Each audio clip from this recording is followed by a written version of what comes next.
The demand to know. What David Wagner's Lost taught me about fear, stillness, and the need for certainty. Before we jump into this, I'm going to read to you the poem that I have inserted within this article by David Wagner called Lost. Stand still.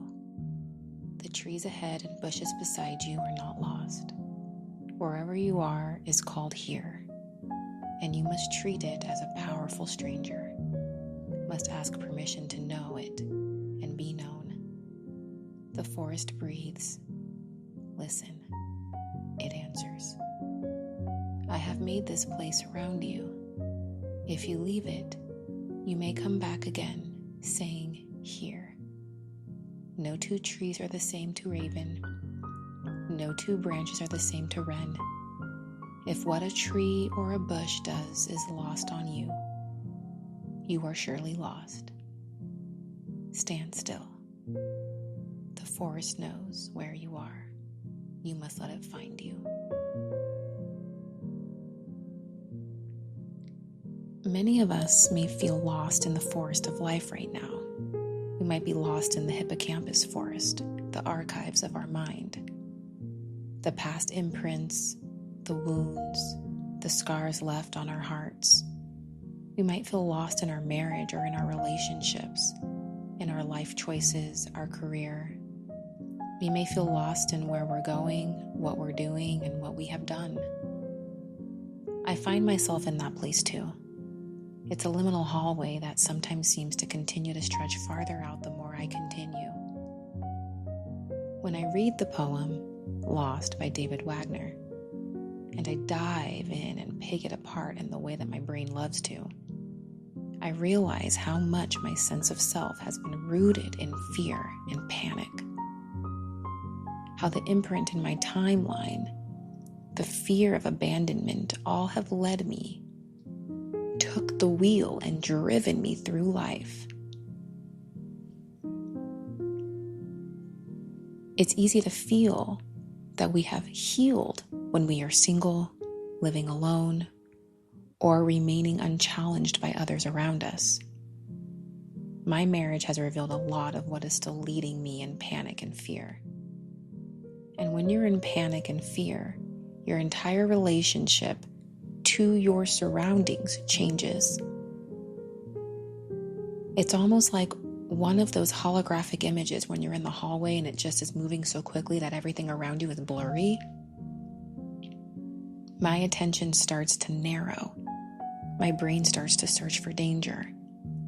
And I can find it in everything because, well, I'm in the unknown. Since my nervous system is a runner and a track star, I've become preoccupied with getting somewhere else, somewhere safe. What is safety if danger is all you've ever known? I think the last part is true for many of us. Reaching for safety as certainty. We're always trying to get somewhere else, make this much money, have this car, buy this house, have these children, have this wedding, have this, have that, thinking that once we have it, we've arrived. But what truly is arrival? In the poem Lost, it taught me a lot about learning how to be in a way that has been so difficult for me, especially in society today. We're being conditioned to be with the noise, to be with the headlines, to be with the injustices, to be with the grief, the ache of the world. And all of that information within the environment has become an obstacle rather than just what it is, data. So when I read, "Let the forest find you," I see it as a message to stop frantically trying to escape our present experience long enough so we can actually inhabit it. That leads me to think about my marriage and the many marriages of my clients, peers, and friends. How do you inhabit something as an anxious when you're with an avoidant? How do you habit something when you're an avoidant and you're with an anxious? Because if you think about it, both sides of the coin are not inhabiting the relationship. They are running from it. We're running from it in our own different way. The algorithm loves to shame avoidant partners, damn near condemn them. I have my beef with the algorithm because it definitely can infiltrate our minds, how we perceive, and what we deem as safe. Stay away from an avoidant. They're a narcissist. Run. Everyone's a this, everyone's a that, everyone's a something else. But what about the people who are doing the pointing? What about the people who are doing the labeling? Who are they? Where are they lost? What are they doing to contribute to what they attract into their life? Whether that's a career, friends, a partner, a lifestyle, we all play a role in the life we choose to participate in. Victim blamer has become a phrase for the uncourageous, those without the courage to step into the shadow of their own behavior. I reflect on the idea of being lost and how, for me, it feels like being lost is a relationship between ourselves and our demand to know where we're going.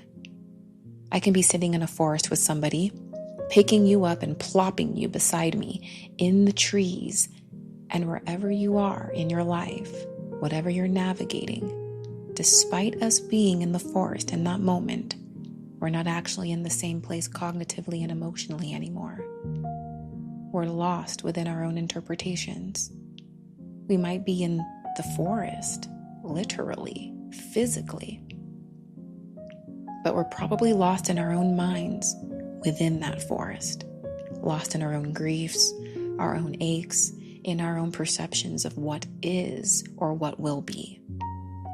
Despite the lush trees and the bushes around us helping guide us back to the now, for many, myself included, the now is terrifying.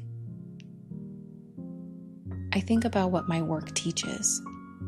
I think about psychology, biology, neuroscience, all that fun, juicy stuff.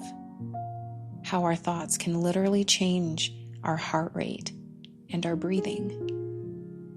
It can shift our body, digestion, and our hormone balance. What we appraise cognitively impacts the way that we perceive it, which is the filtration system our mind uses to cast out our perception of the world, oftentimes projecting that as a default truth for everyone else. And all of that has an influence not only on our automatic responses, but also our neuroendocrine responses within the body. So again, if we're lost in the forest, if I take you from whatever crisis you're dealing with at this moment and I plop us in the forest, you're just going to be another person lost in a forest with all those automatic responses happening in the body, inside you. I think about self-fulfilling interpersonal patterns and how my current life right now is literally a self-fulfilling pattern. Being in this marriage, living in this military life, having an in-law in the home, navigating the dynamics of what that feels like, oftentimes feeling as if I don't even belong in this life. Where is Savannah? Where does she fit? How has what I expected, due to the imprints in my timeline, unconsciously influenced what I'm noticing in my current reality because of fear? And how is that impacting the way that my body responds, which impacts how I behave, which of course then influences my lived experience? If we as a society are being conditioned not only by what we've already experienced, our childhood adversities, the imprints in our timeline, but also being normalized through conditioning to live in an environment that pushes lack of safety on us every time we pick up our devices.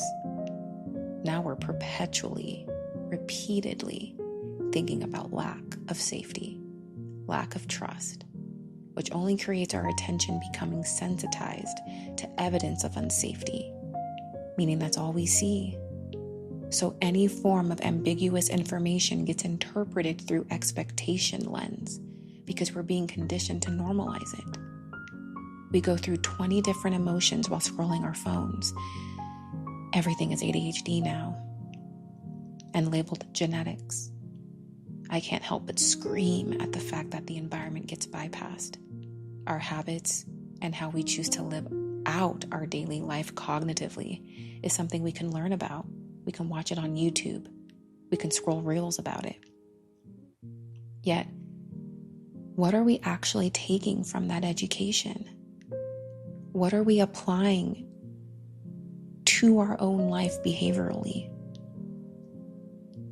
When we are mobilized, we behave differently, and people respond to that behavior, and that response becomes new evidence for the original belief, which is where confirmation bias lives, which is why I talk about undercurrents that many of us, myself included, forget that we are emitting out into the world as emotional pollution. The concept of we are not our thoughts is such a hard concept sometimes for even me to understand, as I simultaneously drown in my own feelings of doom, uncertainty, and panic. If I'm lost in the forest based off this poem, I could practice separating what comes up inside my mind. One of the thoughts says, I'm doomed, and I could ride with it, embody that feeling because of the automatic response. Vecna energy pulls me into the upside down, which for me typically looks like a psychological metaphor for jumping off the cliff. Catastrophic. Or I can simply say, my mind is bringing up this thought, and it says I'm doomed. And now I've created a very different relationship with the same thought, all because of choice. And yet that choice seems so difficult to make. When you think about ACT, A-C-T, I immediately think of cognitive diffusion. It teaches us to create a little bit of space between ourselves and our thoughts. Instead of I'm doomed, it becomes I'm noticing that my mind is telling me I'm doomed. That thought hasn't disappeared. And we aren't forcing ourselves to replace it with something positive. We're simply changing our relationship to it. The thought becomes something happening within our awareness rather than an absolute truth we have to organize our entire body and behavior around. See the difference? If I apply this concept to what the poem teaches, then cognitive diffusion is essentially learning that just because a thought appears in the forest with you, it doesn't mean it knows the way out.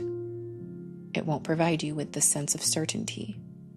It won't provide you with deep GPS coordinates to get to the certainty.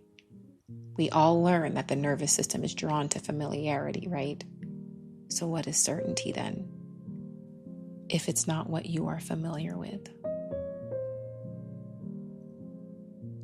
Being able to observe those thoughts as just a mental event rather than just completely becoming one with it and identifying with it, getting sucked in by them as if it was Vecna pulling you into the upside down. Vecna! That's very hard, even for someone like me that teaches this stuff. The Bible even brings and speaks on this with Corinthians chapter 10, verse 5. Paul speaks about taking every thought captive. The Bible also talks about renewal of the mind. How many of us are actually practicing those things? How many of us are actually know what that would look like concretely? I think the poem is really helping us to ask ourselves, what are we being asked to surrender?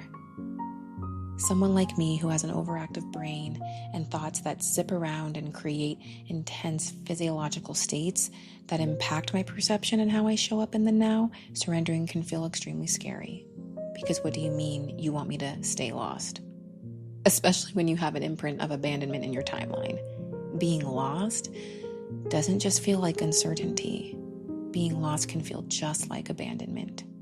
It can feel like nobody is coming. Like I have to figure this out.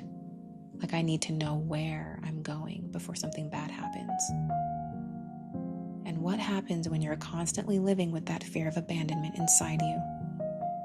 For me, I become frantic about trying to orient myself.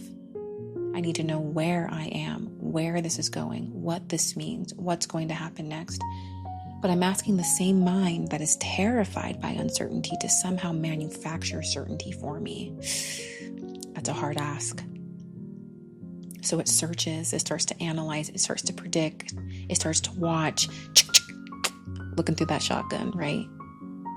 It turns every piece of information into that GPS. And because it cannot actually know the future, its search never really ends. Maybe that's the part of what surrender is asking of us all, not to stay lost forever, or to become passive or pretend that direction doesn't matter. What if it's asking us to just stop demanding that we find our way out of the forest while we're too frightened to even see the forest clearly? Maybe surrender begins with allowing ourselves to be where we are long enough for the panic to stop deciding what everything means, to just stop trying to orient yourself.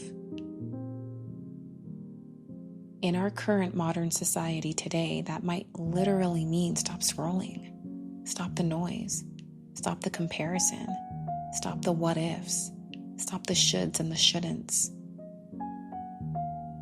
When I think about this period in my life that I'm in, the things I'm navigating within my own marriage, the fears, the questions, the doubts, will we survive this? Will we get through it? Will we remain together? Will we separate or divorce? All of those thoughts have been drowning me for most of my marriage. I used to tell myself I never wanted to get married because I didn't want to deal with the pain of having to get through a divorce. I don't necessarily think that's a healthy thought process to start a marriage. It was definitely a protective narrative. So now at 35, I'm faced with looking at what direction I want to take. As I work with so many couples, I see how so many people, so many women are gripping the relationship to its death, overanalyzing every nonverbal behavior to its death, while their partner simultaneously avoids the relationship to its death. But are they avoiding the relationship or avoiding the intensity of what feels intolerable to face? I ask this for both who fall in the role of avoidant and anxious, because if you ask me, both roles are avoiding something. They're avoiding the intensity that comes with facing relational distress, crucial conversations, and relational dynamics that come with all forms of relationships. We're all out here on a self-fulfilling prophecy mission of confirming the very things that we constantly cling to and fear can be true. And now with all of this language online and the education that the labels and the ideologies, we're using all of that to support our own demise. Isn't that ironic? What humans willingly do to themselves, isn't it confusing too? Some of us wish and pray for the very things that we see everybody else doing. I think the influencer world has created this notion that there's a perfect life out there, a perfect person, a perfect marriage, a perfect something. And when we're constantly looking for the right one, the right job, the perfect life, we have to really ask ourselves, what is perfect? What is happily ever after? And where did we even see it to even know that it exists? Because if you think about it, that's going to be extremely subjective depending on who you're asking. I think getting lost in the forest is a metaphor for a deeper form of wisdom. When you think about stillness and what I've internalized stillness to mean for myself, it does require involvement of distress tolerance skills. But we're not going to go there. I just want to pull away from the educational words for a minute. I think it just truly involves tolerating uncertainty without immediately manufacturing certainty to soothe ourselves. As somebody who constantly needs certainty in order to feel safe, this has been such a hard concept for me to grasp.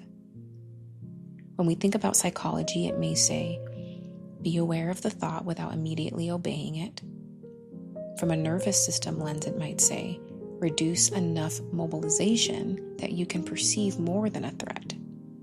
Now, if we're coming from a more contemplative state, it might say, become still enough to observe consciousness rather than being swept by every mental event that takes place within the mind. And now I'm going to reach for scripture again just for funsies. Be still and know that I am God. Psalm Chapter 46, verse 10. None of this says, be still and know your desired outcome is coming. That would be certainty. And none of that says, be still and know that you're on the right path. That's also certainty. We're basically taking certainty and replacing it somewhere else. I don't necessarily know what's happening next. I just know I'm in the forest. I just know that I'm lost. I just know I'm still. I just know who God is. I just know I am in the now. Finding security in that narrative versus the fear-based ones pulls us out of Vecna's chokehold that often leaves us suffocated. Stillness does not give us a definitive answer for our future and where we will end up, if our marriage will last, if this job will work out, if this business ideal will grow. But I do think stillness provides us with something very valuable. Stillness reveals how much of our own suffering was coming from our demand to know the future before we were even willing to inhabit the present. What do you think? Till next time, data collectors, and as always, come as you are, where you are. Sav.